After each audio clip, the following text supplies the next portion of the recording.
నమస్తే, welcome to ABN clinic. Liver సమస్యలతో బాధపడుతున్నారా? లివర్ సిరోసిస్ అంటే ఏమిటి? లివర్ సిరోసిస్ యొక్క లక్షణాలు ఏ విధంగా ఉంటాయి? రావడానికి గల కారణాలు ఏమిటి?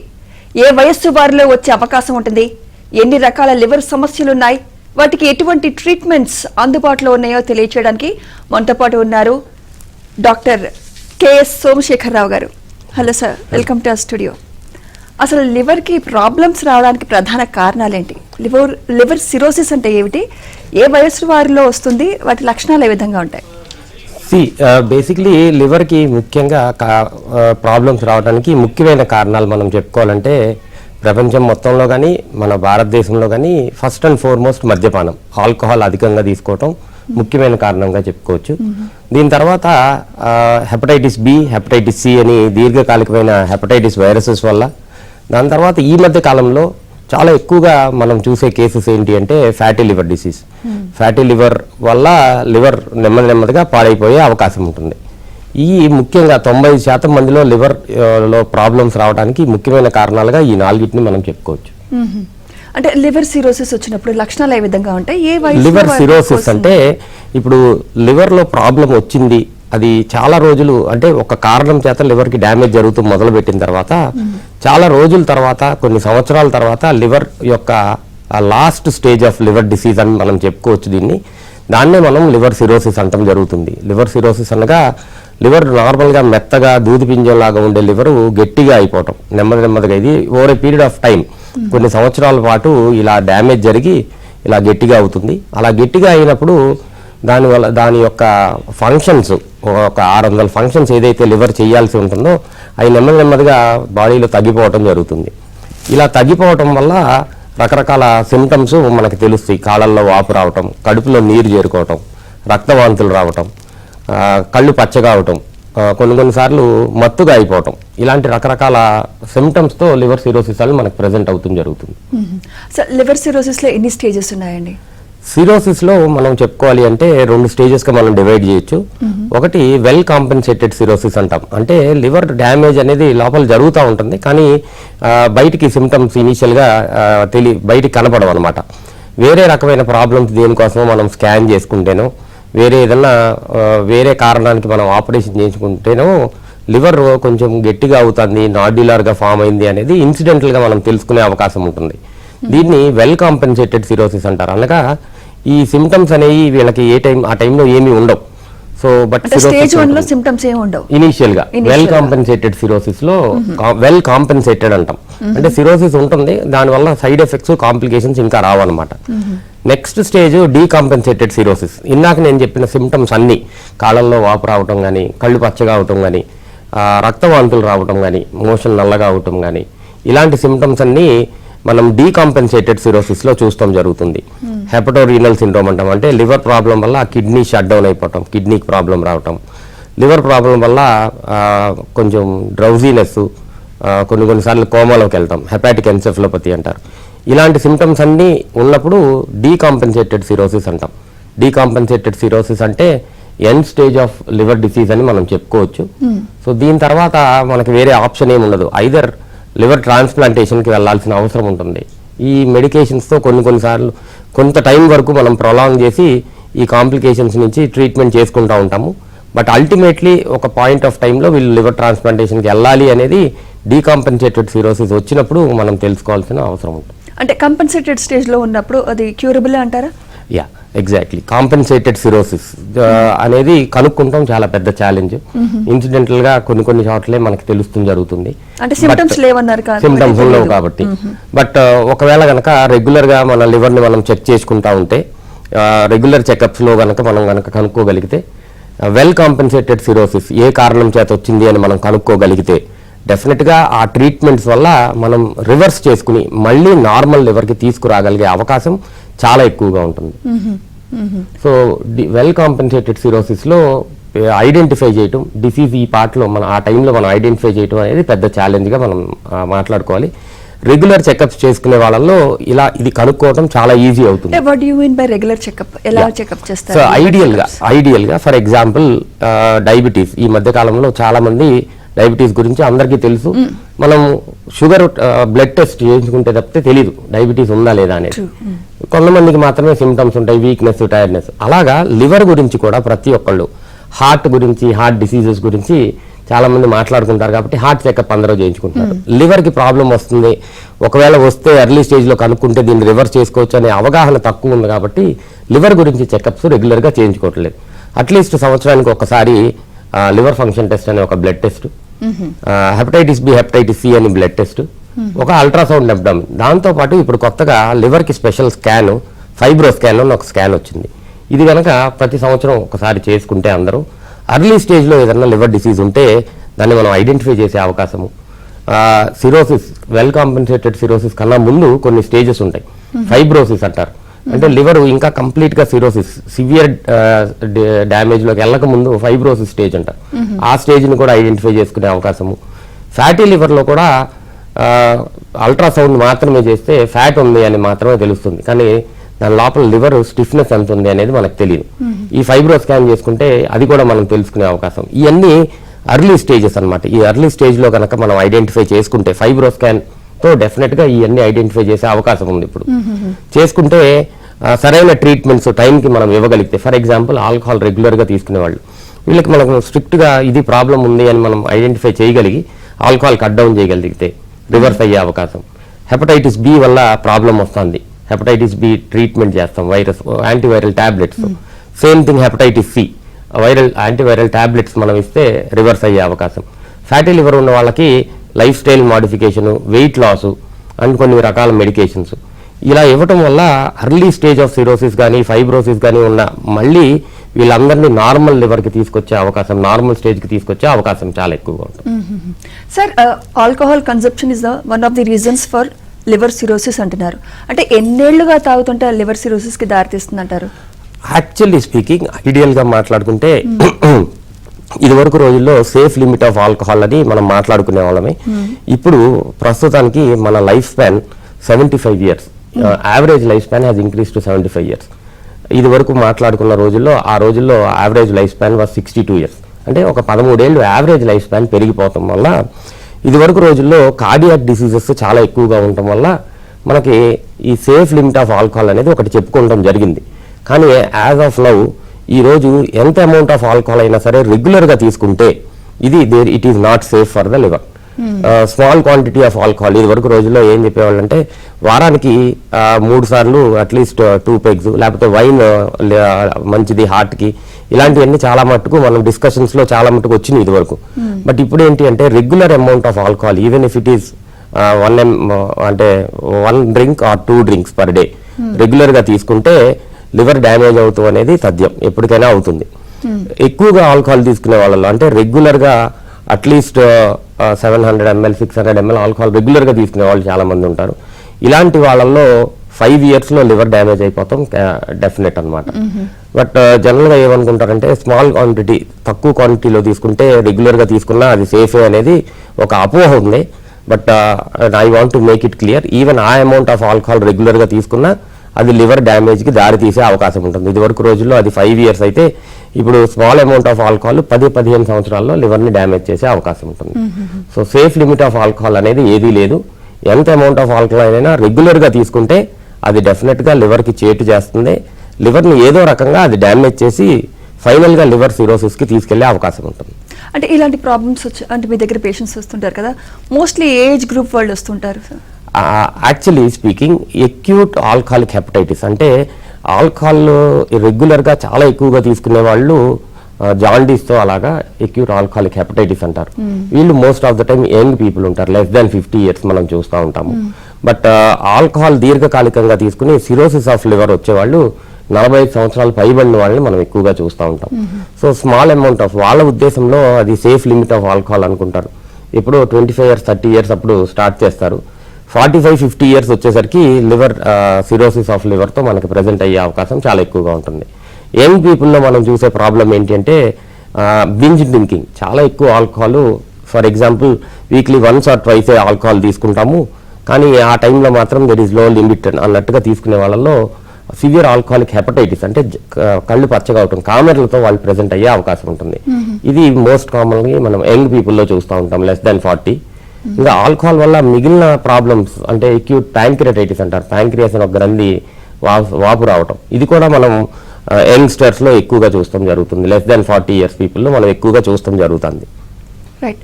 సో లివర్ సిరోసిస్ డీకంపెన్సేటెడ్ స్టేజ్కి వచ్చినప్పుడు liver transplantation is only solution అంటారు, అంతేనా? అంటే అందరికీ చేయొచ్చు అంటారా ట్రాన్స్ప్లాంటేషన్? క్రానిక్ డిసీజెస్ ఉన్న వాళ్ళు కూడా చేస్తారా? లివర్ ట్రాన్స్ప్లాంటేషన్ బేసికలీ లివర్ కి మాత్రమే ప్రాబ్లం ఉండి హార్ట్, లంగ్స్ వీటి ఫంక్షన్ అంతా మనం చెక్ చేసుకుంటాం compulsory. Liver problem, liver decompensated cirrhosis అంటే సిరోసిస్ వల్ల రకరకాల కాంప్లికేషన్స్ వచ్చిన వాళ్ళని మాత్రమే మనం రెగ్యులర్గా ఫాలోఅప్లో పెట్టుకుని మెడికల్ మేనేజ్మెంట్తో ఇనీషియల్ స్టేజెస్లో ఈవెన్ వాళ్ళకు కూడా స్టేజ్ని తగ్గించడానికి ప్రయత్నం జరుగుతుంది. ఇలా ప్రయత్నం చేస్తున్నా కానీ వీళ్ళ స్టేజ్ పెరుగుతా పోతా ఉంటాయి. మనం రెగ్యులర్గా ప్రాక్టీస్లో చూసేటప్పుడు మెల్డ్ సోడియం స్కోర్ అని ఒక స్కోరింగ్ సిస్టమ్ ఉంటుంది. వీళ్ళ క్లినికల్ సిచ్యువేషన్ కొన్ని ల్యాబ్ టెస్ట్లు కలిపి మనం చూసే టెస్ట్ అది. ఇది కనుక పెరుగుతా పోతా ఉంటే అది 15 to 20 మధ్యలో ఉన్నప్పుడు డెఫినెట్గా వీళ్ళకి లివర్ ట్రాన్స్ప్లాంటేషన్ అవసరము అని మనం సజెస్ట్ చేస్తాం జరుగుతుంది. ఎందుకంటే ఆ మెల్డ్ స్కోర్ పెరుగుతా పోతుంది అంటే వీళ్ళకి మార్టాలిటీ రేట్ పెరుగుతుంది అని అర్థం. అంటే without a transplantation next 3 months, next 6 months, next 1 year లో వీళ్ళ లైఫ్ స్పాన్ ఎలా ఉంటుందని మనం వీ కెన్ గాజ్ దట్ అనమాట. దాన్ని బట్టి వీళ్ళకి ట్రాన్స్ప్లాంట్ సజెస్ట్ చేస్తాం. సో లివర్ ట్రాన్స్ప్లాంటేషన్ గురించి చాలా అపోహలు ఉన్నాయి, అది సేఫ్ ప్రొసీజర్ కాదు అలా అని. రైట్ టైంలో కనుక మనం transplant, too early or too late transplantation is not suggested. Right టైంలో కనుక మనం పేషెంట్ని ఐడెంటిఫై చేసుకుని ట్రాన్స్ప్లాంట్ చేస్తే 95% సక్సెస్ రేట్స్ ఈ రోజు మనకి లివర్ ట్రాన్స్ప్లాంటేషన్ లో ఉన్నాయి. It's a very good procedure. 1999లో ఫస్ట్ లివర్ ట్రాన్స్ప్లాంటేషన్ ఇండియాలో జరిగింది. We have a wide experience of 25 years and thousands of transplantations మన దేశంలో జరిగినాయి ఇప్పుడు. సో విత్ దట్ ఎక్స్పీరియన్స్ ఈ లివర్ ట్రాన్స్ప్లాంటేషన్ అనేది ఇది వెరీ వెరీ సేఫ్ ప్రొసీజర్. అంటే మళ్ళీ వాళ్ళు నార్మల్ లైఫ్ లీడ్ చేస్తారు? డెఫినెట్ గా normal life. We have patients who worked in army transplantation చేసుకుని మళ్ళీ ఆర్మీలో పనిచేస్తారు. అంటే ఇది ఎగ్జాంపుల్ గా ఎందుకు చెప్తున్నానంటే that is the toughest thing to work. Regular day to day activities చాలా మంది టీచర్స్ కి కానీ మల్టిపుల్ అదర్ ప్రొఫెషన్స్ లో ఉన్న వాళ్ళకి లివర్ ట్రాన్స్ప్లాంటేషన్ చేసి మళ్ళీ వాళ్ళ ప్రొఫెషన్ మళ్ళీ కంటిన్యూ చేసుకునే అవకాశం చాలా ఎక్కువగా ఉంటుంది. They will be able to lead their life normally. అదే అలాంటి ట్రాన్స్ప్లాంటేషన్ అయిపోయింది కదా అని మళ్ళీ తాగుడు స్టార్ట్ చేస్తాం మాత్రం కష్టం. బ్రేక్ వెళ్దాం సార్, బ్రేక్ వెళ్దామా? బ్రేక్ తర్వాత డిస్కస్ ఛాన్సెస్ ఉన్నాయంటారు? డెఫినెట్ గా ఉన్నాయండి. ఆల్కహాల్ కాకుండా ఇందాక మనం మాట్లాడినట్టు hepatitis viruses and non alcoholic fatty liver. Fatty liver అంటే వాళ్ళు ఎప్పుడూ ఆల్కహాల్ తీసుకున్న వాళ్ళకి కూడా ఫ్యాట్ డిపాజిట్ అయ్యి లివర్ డ్యామేజ్ అయ్యే అవకాశం ఇది కూడా మనం చాలా ఎక్కువగా చూస్తున్నాం. యాక్చువల్గా చూసుకుంటే ఆల్కహాల్ కన్జంప్షన్ అది కొంచెం తగ్గి పీపుల్ అవేర్ అవుతాం వల్ల ఈ మధ్య కాలంలో మనం చూస్తే non alcoholic fatty liver disease, ఇప్పుడు దానికి మెటబాలిక్ అసోసియేటెడ్ స్టేటస్ అంటున్నారు. ఇది బేసికలీ బాగా లావుగా ఉండేవాళ్ళు, పొట్ట చుట్టుకొలత ఎక్కువగా ఉండే వాళ్ళకి, అంటే లీన్ డయాబెటీస్ అనేది మన భారతదేశంలో చాలా ఎక్కువ మందిలో మనం చూస్తున్నాం. అంటే వీళ్ళు చాలా లావుగా ఉండాల్సిన అవసరం ఉండదు, కానీ పొట్ట చుట్టుకొలత చాలా ఎక్కువగా ఉంటుంది. ఇలాంటి వాళ్ళల్లో లివర్ మీద ఫ్యాట్ డిపాజిట్ అయ్యే అవకాశం చాలా ఎక్కువగా చూస్తూ ఉంటాం. అన్కంట్రోల్ డయాబెటీస్ చాలా సంవత్సరాలు ఉన్న వాళ్ళల్లో మనం ఈ ఫ్యాటీ లివర్ చూస్తూ ఉంటాం. ఇప్పుడు ఈవెన్ యంగ్ పీపుల్లో కూడా రెగ్యులర్గా ఎక్సర్సైజ్ లేకపోవడం, కంప్లీట్గా అవుట్ సైడ్ ఫుడ్, జంక్ ఫుడ్కి అలవాటు పడిపోవటం, దీనివల్ల ఈ ఫ్యాటీ లివర్ అనేది చాలా ఎక్కువగా చూస్తాం. ఈ ఫ్యాటీ లివర్ తీవ్ర రూపం దాల్చుకుని సిరోసిస్ ఆఫ్ లివర్కి వెళ్తాం ఈ మధ్య కాలంలో మనం ఎక్కువగా చూస్తున్నాం. Fatty liver leads to cirrhosis of liver cancer ఇలాగా ప్రోగ్రెస్ అవుతుంది. So hepatitis B, hepatitis C least talked, దీని గురించి అవేర్నెస్ చాలా తక్కువగా ఉంది. ఇలాంటి వైరసెస్ మన భారతదేశంలో 4%, 4% ఆఫ్ పాపులేషన్ లో ఈ వైరసెస్ ఉంటాయి. అంటే మనకి చిన్నప్పుడు వ్యాక్సినేషన్ ఇస్తారు. హెపటైటిస్ బి కి వ్యాక్సినేషన్ ఉంది, హెపటైటిస్ సి కి వ్యాక్సినేషన్ లేదు. ఈ హెపటైటిస్ బి గురించి, సి గురించి అవగాహన రాహిత్యం తక్కువగా ఉండడం వల్ల దాని గురించి కూడా తెలుసుకోరు. సో ఇందాక మీరు అడిగినప్పుడు నేను liver function test hepatitis B, hepatitis C ప్రతి ఒక్కళ్ళు చేయించుకోవాలని చెప్పాను. ఎందుకంటే వీటికి కూడా సిమ్టమ్స్ ఇనిషియల్ స్టేజెస్ లో ఉండవు, అది లివర్ డ్యామేజ్ చేసిన తర్వాతే ఉంటుంది. సో లివర్ కి అదర్ కారణాలు అంటే లివర్ ప్రాబ్లమ్స్ కి అదర్ కారణాలు మీరు అడిగినప్పుడు డెఫినెట్ గా ఆ రెండు అండ్ ఫ్యాటీ లివర్ అనేది మనం చెప్పుకోవాల్సిన అవసరం ఉంటుంది. అరుదుగా చూసే కారణాలు, కొన్ని జన్యుపరమైన కారణాల వల్ల లివర్ కి డ్యామేజ్ జరిగే అవకాశం ఉంటుంది. విల్సన్స్ డిసీజ్ అంటారు, ఆటో ఇమ్యూన్ హెపటైటిస్ అంటారు. జనరల్ గా అరౌండ్ 50 years ఫీమేల్స్ లో మనం ఇది చూస్తూ ఉంటాము. సో ఇలాగా రకరకాల కారణాల వల్ల లివర్ కి డ్యామేజ్, ఆల్కహాల్ వల్ల మాత్రమే కాకుండా మిగిలిన కారణాలు, ఇతరత్ర కారణాల వల్ల కూడా లివర్ కి డ్యామేజ్ అయ్యే అవకాశం ఉంటుంది. సో లివర్ అనగానే ఓన్లీ ఆల్కహాలిక్స్ కి మాత్రమే ఇది వర్తిస్తుంది అని చాలా మంది ఉద్దేశంలో ఉంటారు. డెఫినెట్ గా కాదు. ఆల్కహాల్ కాకుండా కూడా వేరే చాలా కారణాల వల్ల లివర్ కి డ్యామేజ్ అయ్యే అవకాశం ఉంది.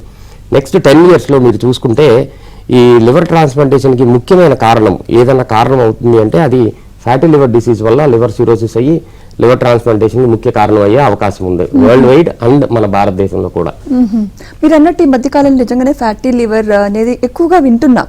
సో వాటి సిమ్టమ్స్ ఏ విధంగా ఉంటాయి, ఎలా గుర్తించాలంటారు? సో ముఖ్యంగా ఫ్యాటీ లివర్ అనగానే ఇప్పుడు జనరల్ గా ఎలా అంటే ఏదో స్కాన్ లేకపోతే రొటీన్ టెస్ట్లు చేయించుకుంటున్నప్పుడు అల్ట్రాసౌండ్ స్కాన్ లో ఫ్యాటీ లివర్ అని తెలుస్తుంది. ఈ ఫ్యాటీ లివర్ అనే దానికి కూడా ఇనీషియల్ గా డెఫినెట్ గా ఏం సిమ్టమ్స్ ఉండవు. వెరీ వెరీ రేర్లీ కొంతమందిలో మాత్రమే ఈ కుడి పక్కన ఇక్కడ ఈ సైడ్ లో లివర్ ఉంటుంది మనకి, అక్కడ కొంచెం లైట్ గా కంటిన్యూస్ గా పెయిన్ అనేది కొంతమంది చెప్తారు. ఎందుకంటే ఈ లివర్ పైన ఒక క్యాప్సూల్ ఉంటుంది, ఆ క్యాప్సూల్ కి లివర్ కి మధ్యలో ఈ ఫ్యాట్ డిపాజిట్ అయ్యి మనకి ఆ పెయిన్ ని తెలుపుతుంది అనమాట. చాలా మైల్డ్ పెయిన్ కంటిన్యూస్ గా ఉంటుంది. అలాంటి వాళ్ళలో మనం స్కాన్ చేసుకుంటే ఫ్యాటీ లివర్ ఉందని తెలుస్తుంది. బట్ ఇది చాలా తక్కువ మందిలో, ఒక 30% లోనే మనం చూస్తాం. 70% మందిలో ఏం సిమ్టమ్స్ ఉండే అవకాశం ఉండదు. అయితే ఈ కొంచెం లావుగా ఉండేవాళ్ళు, పొట్ట చుట్టుకొలత ఎక్కువగా ఉన్నవాళ్ళు, డయాబెటీస్ దీర్ఘకాలికంగా ఉన్నవాళ్ళు, ఇలాంటి వాళ్ళందరూ రెగ్యులర్ చెకప్స్లో అల్ట్రాసౌండ్ స్కాన్, ఇప్పుడు నేను ఇందాక చెప్పిన ఫైబ్రో స్కాన్ చేయించుకుంటే ఈ ఫ్యాటీ లివర్ ఉందా లేదా, ఈ ఫ్యాటీ లివర్ ఎంత సివియర్గా ఉంది, క్వాంటిఫికేషన్ ఆఫ్ ఫ్యాట్ అంటారు, అంటే ఎంత అమౌంట్ ఆఫ్ ఫ్యాట్ డిపాజిట్ అయింది, దీని తీవ్రత ఎలా ఉంది అనేది మనం డీటెయిల్గా తెలుసుకునే అవకాశం ఉంటుంది. అండ్ మోస్ట్ ఇంపార్టెంట్ థింగ్ ఏంటి అంటే లైఫ్ స్టైల్ మోడిఫికేషన్, డైటరీ మోడిఫికేషన్తో ఫ్యాటీ లివర్ రివర్స్ అయిపోయే అవకాశం చాలా ఎక్కువగా ఉంది. సో అందుకని ఫ్యాటీ లివర్ లో again amount of fat deposit అయిన దాన్ని బట్టి స్టేటోసిస్ స్టేజెస్ అంటారు, S1, S2, S3 అని. అంటే ఫర్ ఎగ్జాంపుల్ మన లివర్ మీద 11% to 15% ఫ్యాట్ డిపాజిట్ అయితే S1 స్టేటోసిస్ అని, 30% కన్నా ఎక్కువ ఉంటే S2 అని, 70% కన్నా ఎక్కువ ఉంటే S3 అని, ఇలా మనం డివైడ్ చేసుకుంటాం. కానీ ముఖ్యంగా ఈ ఫ్యాటీ లివర్ ఉన్న వాళ్ళందరికీ లివర్ సిరోసిస్ వస్తుందా అంటే దానికి నెక్స్ట్ క్వశ్చన్ అందరికీ రాకపోవచ్చు. బట్ ఇందులో 50% ప్రోగ్రెస్ అయ్యే అవకాశం ఉంటుంది, ఛాన్సెస్ ఉన్నాయి. సో ఈ ఫ్యాటీ లివర్ అనేది అల్ట్రాసౌండ్ లో ఎప్పుడైతే మనం తెలుసుకుంటామో ఇమీడియట్ గా ఫస్ట్ అండ్ ఫార్మోస్ట్ మనం చేయాల్సింది లివర్ ఫంక్షన్ టెస్ట్. ఈ లివర్ ఫంక్షన్ టెస్ట్ లో SGOT, SGPT అని 2 ఎంజైమ్స్ ఉంటాయి.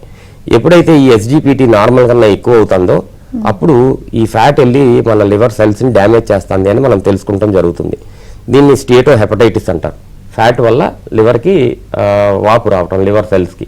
సో ఇది డేంజరస్. వీళ్ళు నెమ్మదిగా ప్రోగ్రెస్ అయ్యి సిరోసిస్కి వెళ్ళే అవకాశం ఉంటుంది.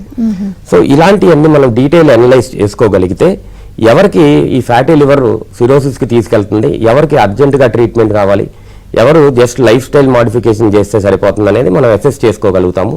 దాన్ని బట్టి వీళ్ళందరినీ మనం రివర్స్ చేసి నార్మల్ లివర్కి తీసుకొచ్చే అవకాశం ఉంటుంది. అంటే ఫ్యాటీ లివర్ కి ట్రీట్మెంట్ ఏ విధంగా ఉంటుందంటారు? అంటే first and foremost thing medications అసలు మాట్లాడకూడదండి. ఫ్యాటీ లివర్ కి ముఖ్యమైన కారణం నేను ఇందాక చెప్పినట్టు అధిక బరువు, పొట్ట యొక్క చుట్టుకొలత ఎక్కువగా ఉంటాం, అన్కంట్రోల్ డయాబెటీస్. ఈ మూడింటిని కంట్రోల్ చేసుకుంటాం. అంటే బరువు తగ్గుతూ పొట్ట యొక్క చుట్టుకొలత తగ్గించుకోవటం, రెగ్యులర్ ఎక్సర్సైజ్, డైటరీ హ్యాబిట్స్ మోడిఫికేషన్తో సో డయాబెటీస్ ని స్ట్రిక్ట్ కంట్రోల్లోకి తెచ్చుకుంటాం. ఈ 3 ముఖ్యమైనవి. ఈ 3 చెయ్యాలి, అచీవ్ చేయాలి అంటే మోస్ట్ ఇంపార్టెంట్ థింగ్ ఫస్ట్ మనం చేయాల్సింది ఆహారంలో మార్పులు అండ్ ఎక్సర్సైజ్, లైఫ్ స్టైల్ మార్పు. ఈ ఫస్ట్ అండ్ ఫార్మోస్ట్ థింగ్ ఎవరికైనా ఫ్యాటీ లివర్ ఉన్న వాళ్ళకి ఫస్ట్ మనం సజెస్ట్ చేసేది లైఫ్ స్టైల్ మోడిఫికేషన్. కానీ ఇందాక నేను మాట్లాడినట్టు వీళ్ళ స్టేజ్ కొంచెం సివియర్ గా ఉంది అంటే మనం లైఫ్ స్టైల్ మోడిఫికేషన్ మాత్రమే కాకుండా దాంతో పాటు కొన్ని మందులు కూడా ఇచ్చే అవకాశం ఉంటుంది. కొన్ని మందులు ఇప్పుడు అవైలబుల్ గా ఉన్నాయి which are proven to be very effective reversal లో. Along with lifestyle modification చేసుకుంటా ఈ మందులు కూడా యాడ్ చేస్తే 3 months లో ఈ ఫ్యాటీ లివర్ కంప్లీట్ గా రివర్స్ అయ్యి నార్మల్ కి వచ్చే అవకాశం ఉంటుంది. ఈ ఎంజైమ్స్ ఎలివేటెడ్ గా ఉన్న వాళ్ళకి డ్యామేజ్ జరుగుతుందేమో అనేది మనం వీళ్ళని నెక్స్ట్ స్టేజ్ లో వేసి డ్యామేజ్ అయ్యే అవకాశం ఎక్కువ ఉంటుంది కాబట్టి వీళ్ళకి మందులతో కలిపి లైఫ్ స్టైల్ మోడిఫికేషన్ సజెస్ట్ చేస్తాం. రైట్. అలాగే ఇలాంటి ఈ ట్రీట్మెంట్ అప్పుడు ఎలాంటి కేర్ తీసుకోవాలంటారు లివర్ సిరోసిస్ కి and as well fatty liver కి? ఫ్యాటీ లివర్ కి ముఖ్యంగా లైఫ్ స్టైల్ మోడిఫికేషన్ చాలా చాలా ముఖ్యము. ఒకసారి కాంపెన్సేటెడ్ సిరోసిస్ అని మనకు తెలిసిన తర్వాత ఫస్ట్ అండ్ ఫార్మోస్ట్ థింగ్ మనం చూసుకోవాల్సింది ఏంటి అంటే కారణం ఎత్తుక్కోవాలి, ఏ కారణం చేత లివర్కి ప్రాబ్లం వచ్చింది అని. ఆల్కహాల్ అలవాటు ఉన్న వాళ్ళు ఆల్కహాల్ కంప్లీట్గా ఆపేయటం. Fatty liver disease, fatty liver progress అవుతుంది సిరోసిస్కి, దానివల్ల ఫైబ్రోసిస్ వచ్చింది అంటే చాలా స్ట్రిక్ట్గా డైటరీ మోడిఫికేషన్స్, ఎక్సర్సైజ్ ఇవన్నీ చేసుకుంటాం. ప్రోటీన్ ఫుడ్ వీళ్ళందరూ మంచిగా తీసుకోవాల్సిన అవసరం ఉంటుంది.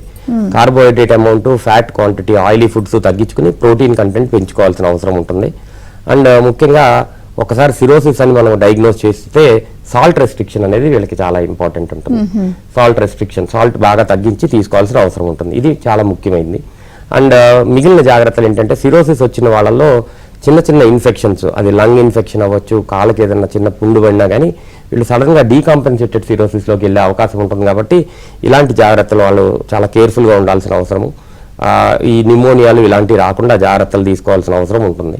సో కొన్ని నిమోనియా వ్యాక్సినేషన్స్ అన్నీ అవైలబుల్గా ఉండే అవన్నీ చేయించుకోవాల్సిన అవసరం ఉంటుంది. సో రెగ్యులర్ ఫాలోఅప్లో ఉండి స్టేజ్ ఆఫ్ ద లివర్ పెరుగుతుందా, పెరిగి డీకాంపెన్సేటెడ్ సిరోసిస్కి వెళ్తుందా, లేదంటే రివర్స్ అవుతుందా అనేది రెగ్యులర్గా చెకప్ చేసుకోవాల్సిన అవసరం ఉంటుంది. ఎందుకంటే మనం ఇచ్చే ట్రీట్మెంట్ యొక్క రెస్పాన్స్ ఎలా ఉంది అనేది వీళ్ళకి చాలా రెస్పాన్స్ని మనం చెక్ చేసుకుంటాం అనేది చాలా చాలా ఇంపార్టెంట్. ఇందాక కూడా మీరు జన్యుపరమైన లోపాలు ఉన్న వాళ్ళకి కూడా వస్తుందన్నారు కదా, సో అలాంటి వాళ్ళు ఎలా కేర్ తీసుకోవాలి, ముందుగానే ఏమైనా వాళ్ళకి ఇది ఉంటుందంటారా? మోస్ట్ ఇంపార్టెంట్లీ ఇందాక మనం మాట్లాడిన విల్సన్స్ డిసీజ్ అని ఒక డిసీజ్ ఉంటుంది. విల్సన్స్ డిసీజ్ అంటే ఒక జన్యు ప్రాబ్లం వల్ల మనం తీసుకునే ఆహారంలో యొక్క కాపర్ ఎక్సెసివ్గా వచ్చి లివర్ మీద డిపాజిట్ అవుతుంది. సో ఇలాంటి జన్యుపరమైన టెస్ట్లు అందరికీ చేస్తాం చాలా కష్టం. కాబట్టి ఫ్యామిలీ మెంబర్స్లో ఎవరికైనా సరే ఈ ప్రాబ్లం ఉంది అంటే ఫ్యామిలీలో ప్రతి ఒక్కళ్ళు ఈ genetic testing for Wilson's disease చేయించుకోవాల్సిన అవసరం ఉంటుంది. రెండో రకమైనది ఆటో ఇమ్యూన్ లివర్ డిసీజ్ అని చెప్పాను. ఆటో ఇమ్యూన్ లివర్ డిసీజ్ అనేది, ఆటో ఇమ్యూన్ డిసీజెస్ అనేది బాడీలో చాలా చోట్ల చూస్తాం. For example thyroid, type 1 diabetes, ఇలాగ multiple problems or systemic sclerosis అని రొమటలాజికల్ ప్రాబ్లమ్స్ చాలా ఉంటాయి. ఇలా ఆటో ఇమ్యూన్ డిసీజెస్ ఏదైనా ఉండే వాళ్ళలో ఆటో ఇమ్యూన్ హెపటైటిస్ అసోసియేట్ అయ్యే అవకాశం ఉంటుంది. వీళ్ళు డెఫినెట్గా లివర్కి సంబంధించిన పరీక్షలు చేయించుకోవాల్సిన అవసరం ఉంటుంది. అలా కాకుండా ఫ్యామిలీలో ఎవరికైనా సరే ఆటో ఇమ్యూన్ లివర్ డిసీజ్ కానీ ఆటో ఇమ్యూన్ ప్రాబ్లమ్స్ ఉన్న వాళ్ళైనా సరే డెఫినెట్గా లివర్కి సంబంధించి ఆటో ఇమ్యూనిటీ ఏమైనా ఉందా అని రెగ్యులర్గా చెకప్ చేసుకోవాల్సిన అవసరం ఉంటుంది. అంటే అది వాళ్ళు కంప్లీట్ గా రాకుండా చేసుకోవచ్చా, లేకపోతే కొంచెం ప్రొలాంగ్ చేసుకోవచ్చా? అర్లీ స్టేజ్ లో కనుక మనం డయాగ్నోస్ చేసుకోగలిగితే, ఈ for example even auto immune hepatitis early stage లో మనం డయాగ్నోస్ చేసుకుంటే లివర్ కంప్లీట్ డ్యామేజ్ అవ్వకుండా మనం కాపాడుకునే అవకాశం ఉంటుంది. అసలు లివర్ సిరోసిస్ లోకి వెళ్లకుండా కూడా మనం ఆపుకునే అవకాశం ఉంటుంది. కాకపోతే రెగ్యులర్ గా కొన్ని మెడికేషన్స్ లైఫ్ లాంగ్ వాడాల్సిన అవసరం రావచ్చు. సో ఇంకొకసారి ఫర్ ఏ హెల్దీ లివర్ ఏం చేస్తే better? What are dos and don'ts? Most important thing, limit your alcohol intake, very very low alcohol intake. Fatty foods, junk foods, oily foods, outside foods కంప్లీట్గా avoid చేయాలి. And most importantly మన native food, పండ్లు కాయగూరలు ఎక్కువగా ఉండే ఆహారం, రెగ్యులర్గా exercise చేయటం, ఇది చాలా చాలా important. Hepatitis B, hepatitis C గురించి అవగాహన పెంచుకుని ప్రతి ఒక్కరు వాలంటరీగా ఒక్కసారైనా లైఫ్లో హెపటైటిస్ బి, హెపటైటిస్ సి టెస్ట్లు ఒకసారి చేయించుకోవాలి. ఈ హెపటైటిస్ బి నెగిటివ్ ఉన్నవాళ్ళు హెపటైటిస్ బి వ్యాక్సినేషన్ చేయించుకోవాలి. రెగ్యులర్గా at least once in year liver function test, ultrasound. Right, thank you so much doctor గారు, మీరు మా స్టూడియోకి వచ్చి మీ సలహాల సూచనలు మాకు తెలియజేసినందుకు thank you very much. Thanks అండి. ఇది ఇవాల్టి ABN clinic. Keep watching ABN.